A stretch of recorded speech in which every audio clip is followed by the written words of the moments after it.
میں مبلغ بنوں سنتوں کا، خوب چرچا کروں سنتوں کا، ہو کرم بہر خاک مدینہ۔ الحمدللہ رب العالمین، والصلاة والسلام علی سید المرسلین، اما بعد، فاعوذ باللہ من الشیطان الرجیم، بسم اللہ الرحمن الرحیم۔ الصلاة والسلام علیک یا رسول اللہ وعلی آلک واصحابک یا حبیب اللہ۔ الصلاة والسلام علیک یا نبی اللہ وعلی آلک واصحابک یا نور اللہ۔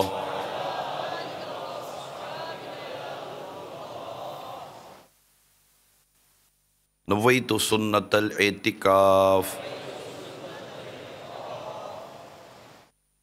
سرکار مدینہ راحت قلب و سینہ صلی اللہ تعالیٰ علیہ وسلم کا فرمان عالی شان ہے، تم اپنی مجلسوں کو مجھ پر درود پڑھ کر آراستہ کرو، تمہارا درود پڑھنا قیامت کے روز تمہارے لیے نور ہوگا۔ صلو علی الحبیب صلی اللہ علیہ وسلم۔ اللہ کی رضا پانے اور ثواب بڑھانے کے لیے اچھی نیتوں کے ساتھ اول تاخیر بیان میں شریک رہنے کی مدنی التجا ہے۔ خاص جو یہ موقع ہے، یہ یوم شہادت سیدنا فاروق اعظم رضی اللہ تعالیٰ عنہ ہے۔ یکم محرم الحرام کو آپ دنیا سے رخصت ہوئے، آپ پر مسجد میں مجوسی تھا ابو لؤلؤ فیروز، اس نے آپ پر خنجر سے وار کیا۔ کوئی بڑی بات بھی نہیں تھی، اس کو آپ کی ایک بات بری لگ گئی، کیونکہ حالات ایسے نہیں تھے کہ کوئی اس طرح کے واقعات ہوتے، نارمل حالات تھے۔ بلکہ جب فاروق اعظم رضی اللہ تعالیٰ عنہ نے جب یہ دعا کرتے کہ یا اللہ مجھے تیرے پیارے حبیب کے دیار میں موت دے، تو حیرت کرتے تھے صحابہ کہ حضور اب ایسے حالات کہاں کہ کوئی یہاں کیسے کچھ ہو سکتا ہے مدینہ منورہ میں۔ لیکن آپ کی دعا قبول ہوئی اور آپ کو اس مجوسی نے این نماز کی حالت میں، جب فجر کی نماز ہو رہی تھی، آپ پر وار کیے خنجر سے، جبکہ آپ نماز پڑھا رہے تھے۔ اور بقیہ نماز سیدنا عبد الرحمن بن عوف رضی اللہ تعالیٰ عنہ نے پوری کی، اور وہ نماز جو فجر تھی بڑی رقت بھری تھی، سورہ یوسف کی تلاوت ہو رہی تھی۔ تاریخ راوی کہتے ہیں کہ آخری صف میں کھڑے ہوئے نمازی بھی، ان کی بھی سسکیوں اور ہچکیوں کی آوازیں آ رہی تھیں، ایسی نماز تھی۔ سورہ یوسف یہ حضرت فاروق اعظم رضی اللہ تعالیٰ عنہ کو اس کی تلاوت بڑی پسند تھی۔ خیر، آپ کو گھر لایا گیا اور آپ جانبر نہ ہو سکے اور آپ نے شہادت پائی۔ آپ کا جو دور خلافت ہے وہ بڑا تاریخی دور ہے۔ میں چاہتا ہوں کہ زیادہ سے زیادہ وہ واقعات جو دور فاروقی میں ہوئے، آپ کی خلافت میں جیسے یہ مختلف واقعات ہوئے، بعض کا تعلق آپ کی براہ راست ذات سے ہے، بعض کا تعلق آپ کے دور خلافت سے ہے، وہ چند ایک واقعات بیان کروں جس میں امید کرتا ہوں کہ معاشرے کے تمام طبقات سے تعلق رکھنے والے افراد اس سے کچھ نہ کچھ اپنے حصہ لیتے رہیں۔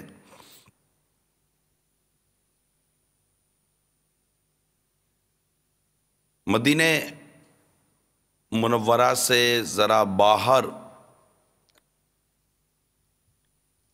دیکھا گیا، حضرت عثمان غنی رضی اللہ تعالیٰ عنہ نے دیکھا کیونکہ آپ اوپر کی منزل پر رہتے تھے عثمان غنی رضی اللہ تعالیٰ عنہ. گرمی بہت تھی،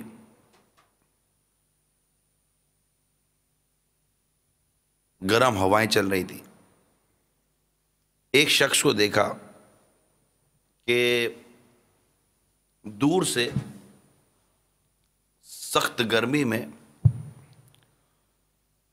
دو اونٹوں کو ہانکتا ہوا آ رہا ہے.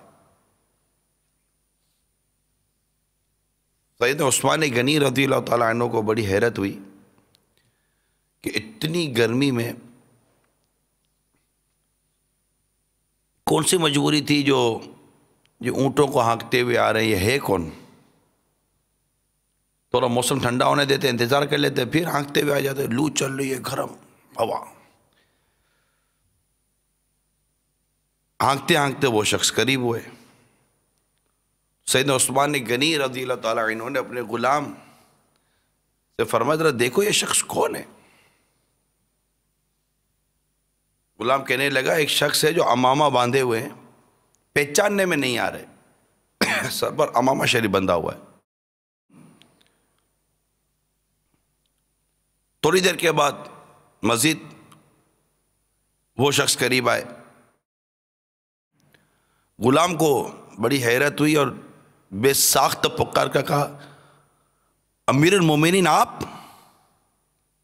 یعنی فاروق اعظم رضی اللہ تعالیٰ عنہ تھے جو اس سخت گرمی میں لو چلی اور دو اونٹ ہانکتے ہوئے آ رہے ہیں، چلاتے ہوئے آ رہے ہیں.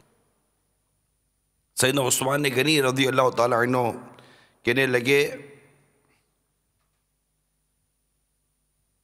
کہ سرکار گرمی بہت ہے، چہرہ جھلس جائے گا، ہوائیں چل رہی ہیں، لو چل رہی ہے.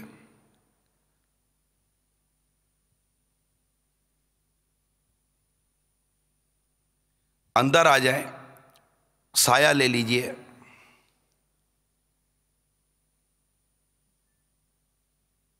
لیکن امیر المومنین کہنے لگے کہ یہ سب صدقے کے یہ اونٹ تھے، پیچھے رہ گئے تھے. صدقے کے اونٹ تھے، پیچھے رہ گئے تھے. دوسرے اونٹ تو چراگاہ پہنچ گئے. میں نے سوچا کہ ان کو بھی دوسرے اونٹوں کے ساتھ چراگاہ پہنچا دوں، کہیں یہ بچھڑ نہ جائیں اور کل بروز قیامت مجھ سے ان اونٹوں کے بارے میں پوچھ نہ لیا جائے. عرض کی سرکار اندر آ جائیں، سایہ ہے، آپ پانی پی لیجئے، اندر آ کر تھوڑا آرام کر لیجئے. آپ نے فرمایا کہ آپ واپس چلے جائیں سائے میں اپنے کام میں ہوں.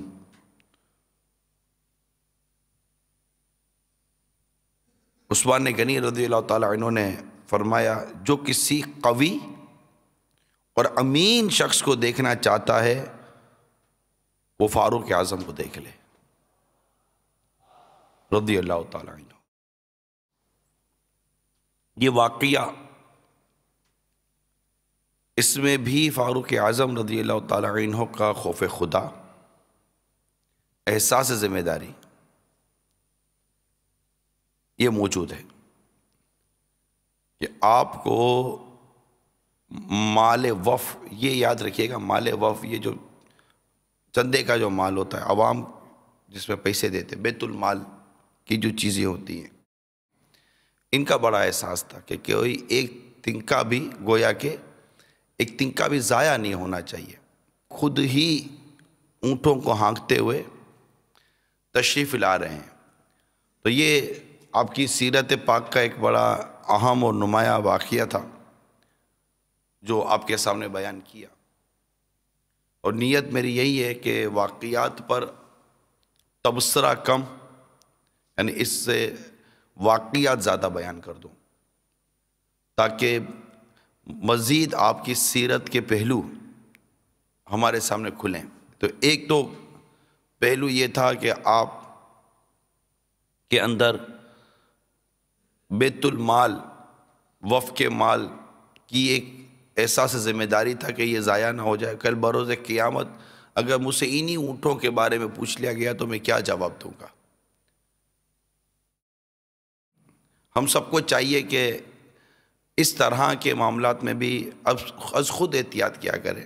بہت ساری چیزیں ایسی ہوتی ہیں جو تھوڑی سی آپ کی توجہ کی حاجت ہے. عوام الناس کے لیے، ایک عام اسلامی بھائیوں کے لیے عرض کر رہا ہوں. آپ مسجد جاتے ہیں، ایک جگہ پنکھا چل رہا ہے، آپ کو پتہ ہے کہ اسی پنکھے کے نیچے کسی کے ساتھ بیٹھنے کی گنجائش ہے، کیا ضرورت ہے میں الگ سے مسجد کا دوسرا پنکھا چالو کروں؟ یہ تو چندے کا مال ہے نا. اگر ایک پنکھے کے نیچے، اور ویسے بھی ایک پنکھے کے نیچے دیکھا جائے تو 2-4 لوگ تو رہ سکتے ہیں. اگر ایک مسجد کی روشنی یا مدرسے کی روشنی سے گزارا ہو جاتا ہے تو کیا ضرورت ہے مجھے مختلف جگہوں پر لائٹیں جلانے کی؟ یہ تو مسجد، مدرسہ، یہ عام نمازیوں کے لیے بھی ہوتا ہے. ٹھا ٹھا ٹھا ٹھا کر کے بٹن آن کر دیتے ہیں بڑی بے دردی کے ساتھ. مسجد کی بجلی، مسجد کا جو پنکھا ہے، مسجد کی جو موٹر ہے، بہت ساری چیزیں یہ استعمال کرتے ہیں. سمجھتے کہ چندے کا مال ہے. چندے کا مال ہے، اس لیے زیادہ احتیاط کرنی پڑے گی، کیونکہ یہ چندہ عوام کا ہے، وقف کا ہے، مسجد کا ہے. یہ وقف للہ ہے، اللہ کے لیے وقف ہے یہ چندہ. اس کو آپ بے دردی کے ساتھ، بے توجہی کے ساتھ اور بلا اجازت شرعی استعمال نہیں کر سکتے. کس سے معافی مانگیں گے؟ وہ کون ہوگا جو معاف کر سکتا ہے؟ اگر تاوان واجب ہوا تو کوئی معاف تو نہیں کر سکتا، نہ مسجد کی کمیٹی نہ مسجد کا امام. آپ کو اپنی جیب سے بھرنا پڑے گا. تو یہ ایک پہلو ہے کہ آپ کس قدر مال وقف کے لیے ڈرتے تھے اس معاملے میں کہ خدا کی بارگاہ میں مجھ سے پوچھ لیا گیا تو میں کیا جواب دوں گا. جو عہدیدار ہوتے ہیں، اہل منصب ہوتے ہیں، عوامی چندہ، عوامی روپیہ جن کے ہاتھوں میں ہوتا ہے، خواہ وہ ریاست چلاتے ہوں یا ویلفیئر چلاتے ہوں، تنظیمیں چلاتے ہوں، ادارے چلاتے ہوں، جو بھی عوام سے چندہ لیتے ہیں، عوام کو روپیہ لیتے ہیں، ان سب کو اس معاملے میں غور کر لینا چاہیے کہ سیرت فاروقی رضی اللہ تعالیٰ عنہ اس معاملے میں کیا رہنمائی کرتی ہے. آپ کی پورے دور خلافت میں یہ تاریخ کی کتابوں میں لکھا ہے کہ آپ نے 1 روپیہ بھی بیت المال سے ناجائز طریقے پر نہیں لیا. 1 روپیہ بھی. سادگی کا یہ عالم تھا آپ کی حضرت سیدنا فاروق اعظم رضی اللہ تعالیٰ عنہ کی سادگی کا یہ عالم تھا. اور آپ کی پوزیشن امیر المومنین ہے نا، امیر المومنین ہے. اتنی بڑی ریاست ہے، کہہ سکتا ہے کہ آدھی دنیا پر آپ کی سلطنت تھی.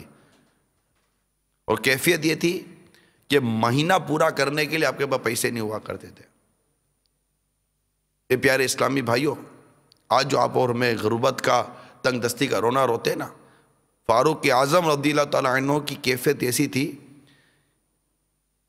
کہ آپ کو اپنا گھر چلانے کے لیے، پورا مہینہ چلانے کے لیے گھر، آپ کے پاس رقم نہیں ہوا کرتی تھی. آپ بیت المال سے قرض لیتے تھے. بیت المال کا روپیہ اپنے استعمال میں نہیں لے لیتے تھے، بیت المال سے قرض لیتے تھے. اور جب پیسے آتے تھے تو بیت المال میں لوٹا دیتے تھے. اور نظام ٹرانسپیرنسی کا یہ عالم تھا، پوچھ گچھ کا یہ عالم تھا، اور آزادی کا یہ عالم تھا کہ جو آپ کے جو بیت المال کے ذمہ دار تھے، کیا بولوں، فائنانس منسٹر بولوں، کیا بولوں، جو بیت المال کے جو ذمہ دار تھے، جو آپ نے بنائے تھے، وہ آپ سے تقاضا کرتے تھے کہ آقا رقم جی وہ نہیں ہوتی تھی تو آپ اگلا وقت لے لیتے تھے. یہ کیفیت تھی اسلامی ریاست کی، یہ کیفیت تھی اسلامی حاکم کی، مسلمانوں کے امیر المومنین کی. آگے بڑھتے ہیں. صلو علی الحبیب صلی اللہ علیہ وسلم. فاروق اعظم رضی اللہ تعالیٰ عنہ اور حضرت عبداللہ ابن مسعود رضی اللہ تعالیٰ عنہ رات معمول کے مطابق دورہ کر رہے تھے. یہ میرے آقا فاروق اعظم رضی اللہ تعالیٰ عنہ کی سیرت کا ایک بہت اہم پہلو ہے کہ آپ اپنی رعایا کا معائنہ کرنے کے لیے دورہ فرماتے تھے. شہر شہر دورے کرتے تھے، ریاستوں کے دورے، اتنی بڑی ریاست تھی، مختلف علاقوں میں جا کر دورے کرتے تھے. عوام کو لے کر بیٹھتے تھے، ان سے ان کے احوال پوچھتے تھے، ان کی شکایتیں براہ راست سنتے تھے اور اس کے معاملے میں پوچھ گچھ کرتے تھے. انشاءاللہ موقع ملے گا تو واقعات بیان کروں گا. خیر، آپ دورہ فرما رہے تھے. حضرت عبداللہ ابن مسعود رضی اللہ تعالیٰ عنہ آپ کے ساتھ تھے. رات کے اندھیرے میں انہیں کہیں سے روشنی نظر آئی. آپ روشنی کی طرف بڑھے، ایک گھر نظر آیا، اندر سے روشنی آ رہی تھی. آپ صحن میں داخل ہو گئے. بڑا عجیب منظر دیکھا. ایک بوڑھا شخص، ہاتھ میں شراب کی بوتل، سامنے عورت جو گا رہی تھی، آدھی رات کا وقت، فاروق اعظم رضی اللہ تعالیٰ عنہ نے فرمایا میں نے آج رات اس بوڑھے شخص سے زیادہ شرمناک فعل کرتے ہوئے کسی کو نہیں دیکھا۔ وہ اپنے آخری وقت کے انتظار میں ہے مگر شراب اور کباب میں مست ہے، گناہوں کا بوجھ اٹھائے اپنے سر پر لادے جا رہا ہے۔ وہ برا شخص کہنے لگا یا امیر المومنین، بلا شبہ میں جو کام کر رہا ہوں غلط کر رہا ہوں، شرمندگی اس کو ہوئی، لیکن علی جا آپ بھی تو تجسس کرتے ہوئے صحن میں داخل ہو گئے، آپ کو میرے دروازے سے آنا چاہیے تھا۔ اب غور کیجئے، اسلام کی اور دین کی یہ خوبصورت تعلیمات پر غور کیجئے کہ وقت کا حاکم امیر المومنین براہ راست اپروچ کر رہے ہیں کسی کرائم کی طرف، اور ڈائریکٹلی کرائم کرتا ہوا ایک شخص پا رہے ہیں، اس کو تنبیہ فرما رہے ہیں، اور وہ شخص اپنی اس غلطی کا اقرار کر کے آپ کو ایک گویا کہ مدنی پھول آپ کی بارگاہ میں بھی پیش کر رہا ہے کہ علی جا آپ بھی تو دیوار سے کود کر آئے، دروازے سے آ جاتے، کہ دروازے سے آنا یہ شرعی طریقہ تھا۔ تو فاروق اعظم رضی اللہ تعالیٰ عنہ نے کوئی وہ نہیں کہ میرے سامنے زبان چلاتے ہو یوں کرتے ہو، نہیں کچھ نہیں، آپ نے اسی وقت ریئلائز کیا، اور کتابوں میں لکھا ہے کہ فرمایا کہ تو نے سچ کہا۔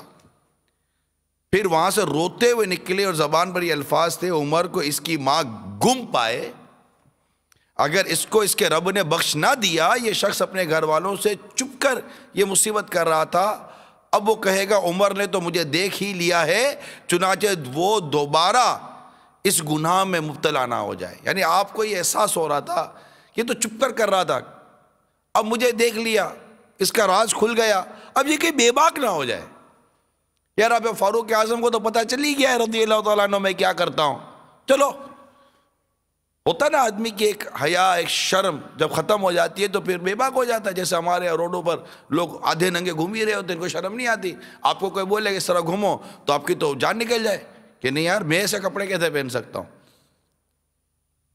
خیر، اب اس واقعے سے پہلے یہ جو شخص تھا یہ فاروق اعظم رضی اللہ تعالیٰ عنہ کی مجلس میں جہاں بیٹھا کرتے تھے حاضری دیا کرتا تھا، مگر اب اس واقعے کے بعد خوف و شرم کی وجہ سے اس نے آنا بند کر دیا۔ اس کا احساس تھا فاروق اعظم رضی اللہ تعالیٰ عنہ کو۔ خیر، کچھ عرصے کے بعد ایک روز وہ آپ کی مجلس میں نظر آ گیا، دور بیٹھا ہوا تھا۔ میرے آقا فاروق اعظم رضی اللہ تعالیٰ عنہ نے جب اس برے شخص کو دیکھا تو آپ نے اس کو اپنے قریب بلایا، یہاں ادھر۔ وہ سہما کیا ہوا، اللہ خیر کرے، میرے کو اپنے پاس بلایا ہے۔ وہ تھوڑا قریب آیا، آپ نے کہا اور قریب آؤ، وہ اور قریب آیا، آپ نے کہا اور قریب آؤ، وہ اور قریب آیا، آپ نے بالکل اپنے قریب بلایا، بالکل اپنے قریب، آپ کے بالکل قریب آ گیا۔ آپ نے کہا اپنا کان قریب کرو، اس نے اپنا کان قریب کیا۔ آپ نے فرمایا سنو، اس ذات کی قسم جس نے محمد صلی اللہ تعالی علیہ وسلم کو حق کے ساتھ رسول بنا کر بھیجا، میں نے جو اس روز دیکھا کسی شخص کو نہیں بتایا، کسی شخص کو نہیں بتایا، حتیٰ کہ ابن مسعود میرے ساتھ تھے، میں نے ان کو بھی اس رات کے بارے میں کچھ نہیں بتایا۔ اس شخص نے کہا یا امیر المومنین اپنا کان قریب کیجیے۔ سیدنا فاروق اعظم رضی اللہ تعالیٰ عنہ نے اپنا کان قریب کیا۔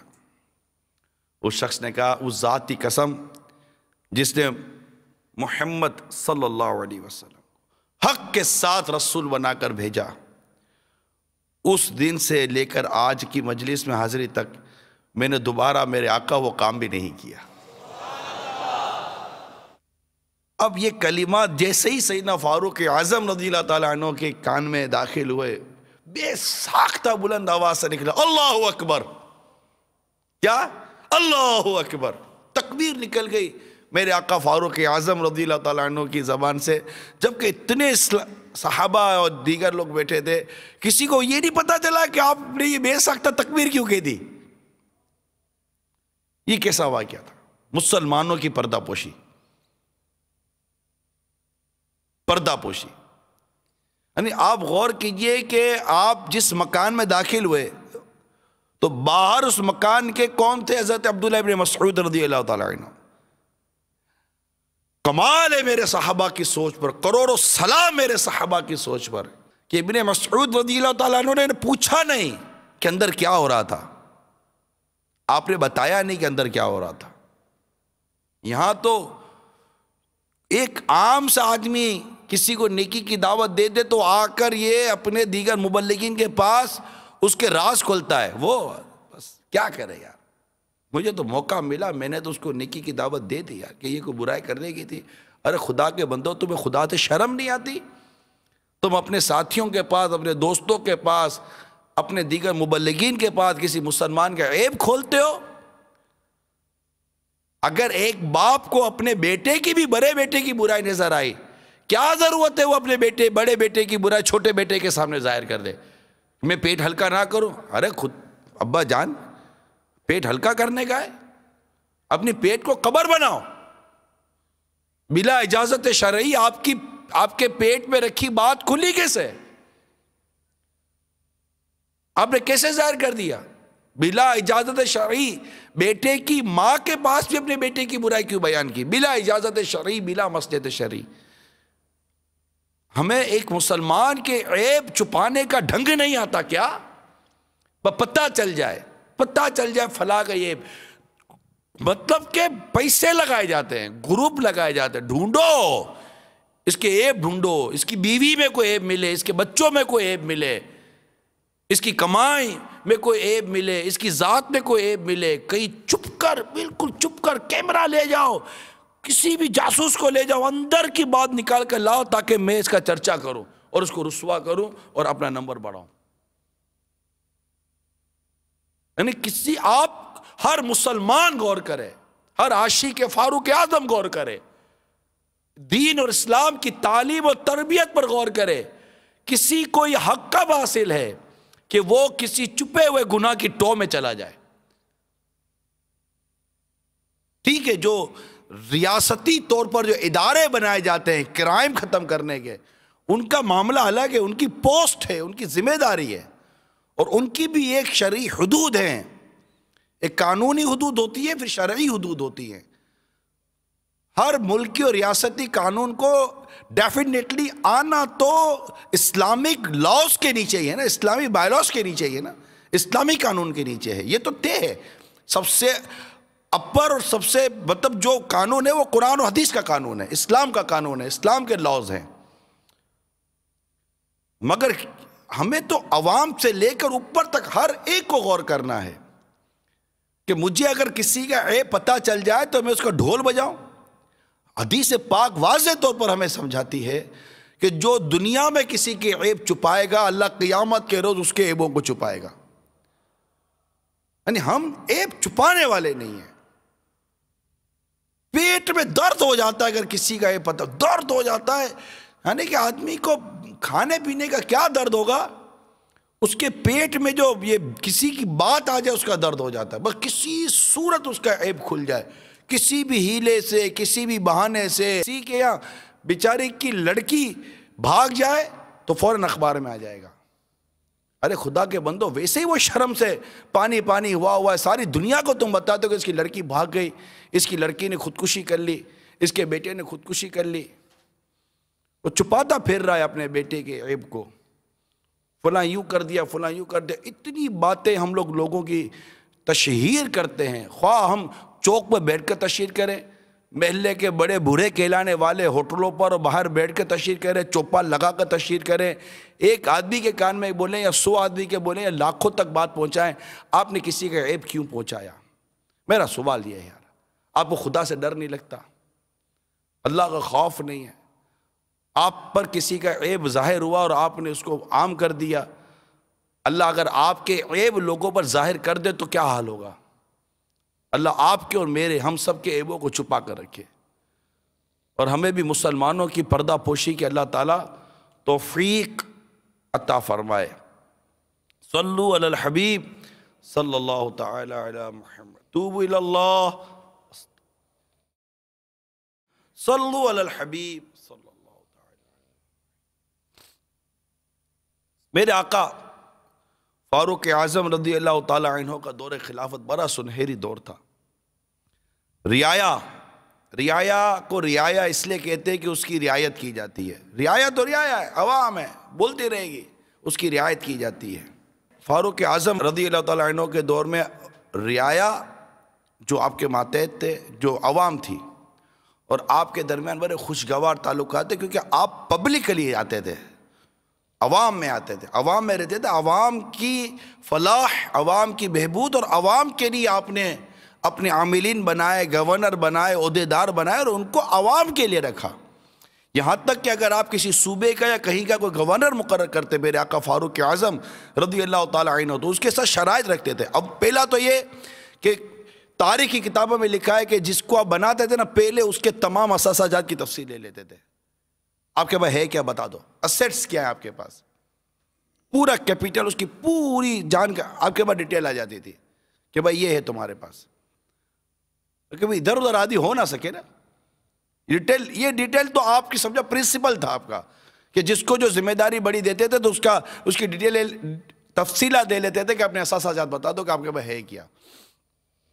اس کے بعد شرائط رکھتے تھے، ترکی گھوڑے پر سفر نہیں کرو گے، قیمتی گھوڑا ہوتا تھا، ترکی گھوڑے پر سفر نہیں کرو گے۔ دوسری بات، قیمتی کھانا نہیں کھاؤ گے۔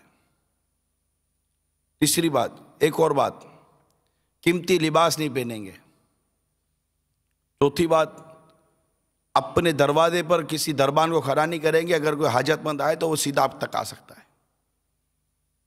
ان شرائط کو ان سے طے کرواتے تھے، اس کے بعد آپ عہدیدار بناتے تھے، اور اگر کوئی اس میں کوتاہی کرتا تو آپ اپنی عاملین کو سزا دیا کرتے تھے، کیونکہ ان کا کام تو عوام کو ریلیکس کرنا تھا، عوام کو سہولت دینا تھا نا، نہ کہ خود سہولتوں میں آ جانا ہوتا تھا۔ اب دیکھیے نا، فاروق اعظم رضی اللہ تعالیٰ عنہ تو تاجر تھے، لیکن امیر المومنین بننے کے بعد اور امت کی جب خدمت پر آپ آئے تو آپ کی آمدنی نہیں بڑھ گئی، آپ کا فلاں چیز نہیں اضافہ ہو گیا، بلکہ پوزیشن یہ تھی کہ گھر چلانا مشکل ہو گیا تھا میرے آقا فاروق اعظم رضی اللہ تعالیٰ عنہ کے لیے۔ پھر بیت المال سے آپ کے لیے مدد کی گئی، وہ مطلب کہ راستہ کھولا گیا۔ ایک کردار کی ایک بہترین تصویر آپ کے سامنے رکھ رہا ہوں۔ خیر، اب فتوحات پر فتوحات ہوتی چلی جا رہی تھی، اور کتابوں میں لکھا ہے کہ مفتوحہ علاقوں میں، یعنی جو علاقے فتح ہو جاتے تھے، اب نہایت قابل خوف خدا والے گورنر بھیجا کرتے تھے، وہاں کے لوگوں کے ساتھ ایسا عمدہ اور اچھا سلوک ہو کہ جو دین کے قریب نہیں آیا وہ بھی آ جائے نا۔ فتح ہو گئی، لوگوں نے کلمہ پڑھ لیا، مسلمان ہو جاتے تھے، اب ان کو دین بھی تو سکھانا ہے، اسلام بھی تو سکھانا ہے، اسلام کو حسن بتانا ہے، اخلاقیات بتانا ہے، نمازیں ہیں، عبادت ہے، معاملات ہیں، قاعدے، کیا کچھ نہیں ہوتا تھا۔ تو وہ جو بڑے ہوتے تھے ان کے تحت سب کچھ چلا کرتا تھا نا، تو کیسے بنائے جاتے ہوں گے عاملین، گورنر اور دیگر عہدیدار۔ تو شام کا علاقہ جب فتح ہوا تو حمص شہر میں حضرت سعید بن عامر رضی اللہ تعالیٰ عنہ کو والی شہر بنا کر بھیجا گیا۔ ان دنوں بیت المال کی آمدنی مسلسل بڑھتی چلی جا رہی تھی، جو بیت المال میں رقم جمع ہوتی چلی گئی، لوگوں کے مسائل پر امیر المومنین کی بھرپور توجہ بڑھتی گئی۔ مختلف علاقوں کے فقراء، مساکین اور حاجت مندوں کی لسٹیں منگواتے تھے فاروق اعظم رضی اللہ تعالیٰ عنہ، ان کی معلومات دیتے تھے، جانکاری کرتے تھے، اور بیت المال سے ان کی مدد کر کے ان کا کام پورا کر دیا کرتے تھے۔ پرسنلی ان کیسز کو دیکھا کرتے تھے، کئی کیسز کو پرسنلی دیکھا کرتے تھے۔ اہل حمص کا ایک وفد مدینہ منورہ آیا ہوا تھا، تو فاروق اعظم رضی اللہ تعالیٰ عنہ نے بعض افراد سے کہا کہ اپنے شہر کے حاجت مند لوگوں کی لسٹ مجھے دو تاکہ ہم ان کی حاجت پوری کر سکیں۔ جب لسٹ آپ کے پاس آئی، فہرست آپ کے پاس آئی، اور آپ نے جب اس کا جائزہ لیا تو آپ کی نظر سعید بن عامر رضی اللہ تعالیٰ عنہ پر پڑی. کو بڑی حیرت ہوئی کہ یہ سعید بن عامر کون ہے؟ جواب ملا یہ ہمارے گورنر ہیں. آپ کے گورنر حاجت مندوں کی لسٹ میں، ضرورت مندوں کی لسٹ میں؟ فرمایا یہ کیسے؟ کہا کہ کئی دن گزر جاتے حضور، ان کے گھر میں تو آگ بھی نہیں جلتی، چولہا نہیں جلتا. میرے آقا فاروق اعظم رضی اللہ تعالیٰ نے بے اختیار رو پڑے، داڑھی مبارک آنسوں سے تر ہو گئی. وفد کو 1000 دینار دے کر کہا کہ جاؤ اور اپنے امیر کو میرا سلام پہنچا دینا اور یہ رقم ان کو دے دینا، کہنا کہ ہدیے کے طور پر بھیجی گئی ہے، اپنی ضرورت پوری کریں. یہ وقت پہنچ کر سعید بن عامر رضی اللہ تعالیٰ عنہ سے ملا اور ہدیہ پیش کر دیا. آپ نے جیسے ہی وہ رقم دیکھی، بے ساختہ آپ کی زبان سے نکلا انا للہ و انا الیہ راجعون. آپ کی جو زوجہ تھی بڑی نیک سیرت تھی، اسلامی بہنوں کے لیے اس میں بڑا سبق ہے. رقم دیکھ مطلب حیرت سے پوچھی کیا ہو گیا؟ خدا نہ کرے امیر المومنین کو تو کچھ نقصان نہیں ہوا؟ کہ نہیں، اس سے بڑی بات ہوئی ہے. کہ مسلمانوں کو کوئی شکست تو نہیں ہوئی؟ کہ نہیں، اس سے بڑی بات ہوئی ہے. کیا ہو گیا؟ کہ میرے گھر میں بلا آ گئی، مصیبت آ گئی، پریشانی آ گئی ہے. کب بلا مصیبت اور پریشانی کو گھر سے باہر نکالیں؟ کہ نکال دوں؟ ہاں نکال دیں. کہا میری مدد کرو گی؟ جی بالکل میں آپ کے ساتھ ہوں. تو کہا یہ لو رقم اور یہ فلاں فلاں حاجت مندوں میں تقسیم کر دو. یہ میرے گلے کہاں پڑ گئی.